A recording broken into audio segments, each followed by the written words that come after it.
कुरुक्षेत्र का मैदान, दोनों ओर महायुद्ध की तैयारी थी। एक ओर धर्म था, दूसरी ओर अधर्म था। एक ओर पांडव थे, दूसरी ओर कौरव थे। युद्ध आरंभ होने ही वाला था, लेकिन अर्जुन ने अपना धनुष नीचे रख दिया। उसका मन विचलित हो गया। उसने देखा अपने ही भाई, गुरु, सखा और संबंधी सामने युद्ध भूमि में खड़े थे।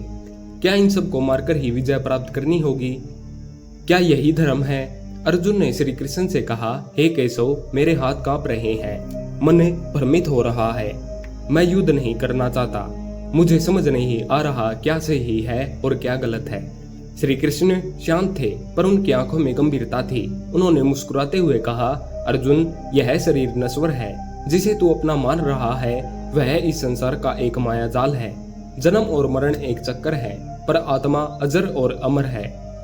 और फिर श्री कृष्ण ने वह दिव्य सत्य प्रकट किया। उन्होंने कहा, न तो मैं कभी नहीं था, न तुम, न ये राजा, और न ही भविष्य में हम में से कोई कभी न होगा। फिर श्री कृष्ण ने और गहराई से बताया, जब यह सृष्टि नहीं थी तब भी मैं था, अब भी मैं हूँ और आगे भी मैं ही रहूंगा।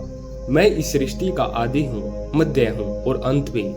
मैं ही ब्रह्मा हूँ, मैं ही विष्णु हूँ और मैं ही महेश हूँ। मैं ही कारण हूँ, मैं ही कर्म हूँ, मैं ही फल हूँ।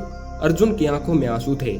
उसने अपने जीवन में पहली बार ईश्वर को अपने सामने देखा था, केवल एक रथ सारथी के रूप में नहीं, बल्कि स्वयं परमात्मा के रूप में। श्री कृष्ण ने कहा, अर्जुन, तू केवल एक निमित्त मात्र है। जो होना है वह होकर रहेगा। तू युद्ध करे, लेकिन फल की इच्छा मत करे। कर्म करे, क्योंकि कर्म ही तेरा धर्म है।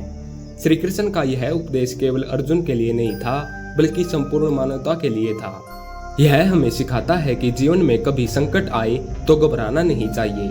आत्मा अमर है, इसलिए मृत्यु से डरना व्यर्थ है। कर्म करना ही जीवन का उद्देश्य है। ईश्वर हर समय हमारे साथ है, चाहे हम उन्हें देख सकें या नहीं। श्री कृष्ण का विराट रूप। जब अर्जुन का भ्रम पूरी तरह दूर नहीं हुआ, तब श्री कृष्ण ने उसे अपना विराट रूप दिखाया। वह रूप जिसकी आंखों में अग्नि थी, जिसकी आवाज में ब्रह्मांड की गूंज थी। अर्जुन ने जब वह रूप देखा तो वह कांप उठा। उसके रोम रोम से भक्ति फूट पड़ी। हे प्रभु, आप ही आदि हैं, आप ही अंत हैं। मैं जान गया हूँ कि आप ही सत्य हैं। मेरी बुद्धि अब जागृत हो गई है। अब मैं युद्ध करूंगा आपके आदेशानुसार। इस दिव्य संवाद ने अर्जुन को जीवन का गूढ़ रहस्य समझा दिया। उसने अपना धनुष उठाया और धर्म की रक्षा के लिए युद्ध किया।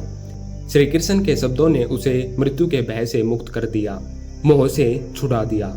आज भी जब हम श्रीमद् भगवद गीता पढ़ते हैं तो वह शांति अनुभव करते हैं जो अर्जुन ने कुरुक्षेत्र के युद्ध में पाई थी, क्योंकि श्री कृष्ण का यह वाक्य आज भी हर युग में सत्य है। जब यह सृष्टि नहीं थी तब भी मैं था, अब भी मैं हूँ, आगे भी रहूंगा। यह कथा हमें यह सिखाती है कि सच्चे भक्त के जीवन में जब अंधकार छा जाता है तो ईश्वर स्वयं उसे प्रकाश देने अवतरित होते हैं। धन्यवाद।